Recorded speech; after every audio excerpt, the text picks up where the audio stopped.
My name is Brian Glick. Today we are looking at using the cross collar grip from a seated guard when our partner is trying to pass. And we're using this for guard retention purposes. We talked about this in an earlier video, but the idea of the cross grip is one where you have a firm grip on your partner's upper body, and it's good both for defense and also for offense. It's one of the first grips that we like to establish when we're in the seated guard and our partner's wearing the gi.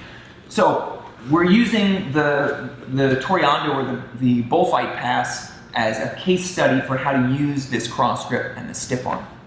So our partner comes forward, we're seated, they take a very common grip here, inside pant grip. We start by stripping the grip, we take a hand to the outside, take our leg to the outside, pull, strip our partner's grip here. Our second hand finds our partner's collar. The nice thing about the toreando is your partner's head is often down here. All right, it's difficult for them to do the bullfight when they're bolt upright, so they actually bring the collar to you here.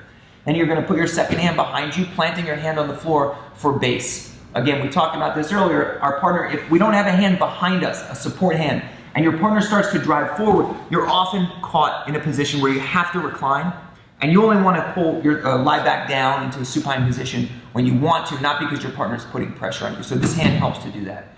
It also gives us a chance to be mobile. Okay, previously we saw that our partner, just go about halfway around here, our partner goes and begins the process of bullfighting out to our back side. Right? It's a good idea for them because there's back exposure there. If I keep holding on very naively, he could even throw his legs over and I'm at risk of jiu-jitsu and all sorts of craziness. So it's a pretty good gambit for him to move around to the back, okay?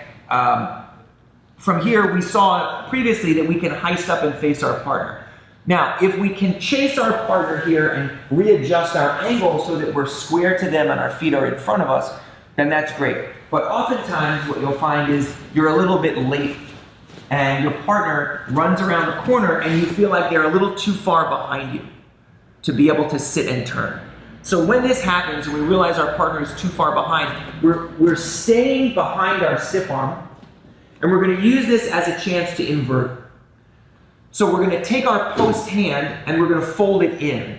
We're going to put our left shoulder down on the ground here, and as our partner goes to continue to push forward, we're simply going to expose our legs here to our partner, our hips to our partner.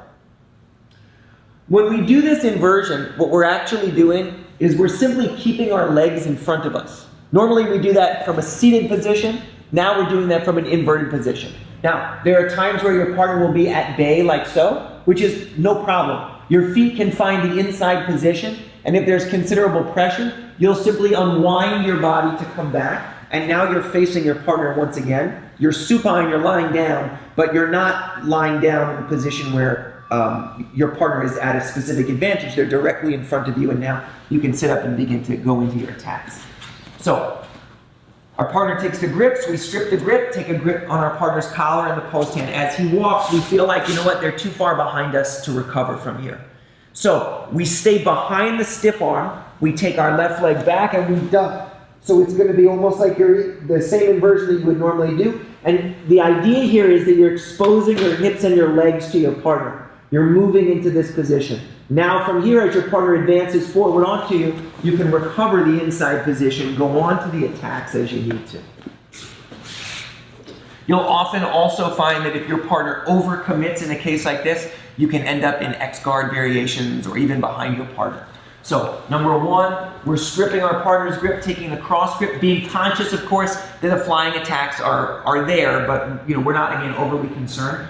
Two, we're going to plant our hand initially. Three, as our partner goes, we're inverting here. And you can see that because of the nature of his advanced position, when he came forward, my feet ended up behind him. This is a nice chance now for us to make adjustments into X and reverse X. Now from here, we can look to control our partner and begin to go on other sorts of attacks. But the main idea is that your legs are staying in front of you. Okay, so last time through for this, he takes his grip. He wants our legs facing away from him. We want our legs facing our partner. And now from here, we can come back in, get some proactive grips, and begin to work again. So if you're conscious of creating space and distance and using the stiff arm to keep your partner back, you can move your body around inside of that space to avoid getting your guard passed and your legs turned the wrong direction. So if you like this video, let us know. You can like this video, and we'll see you soon.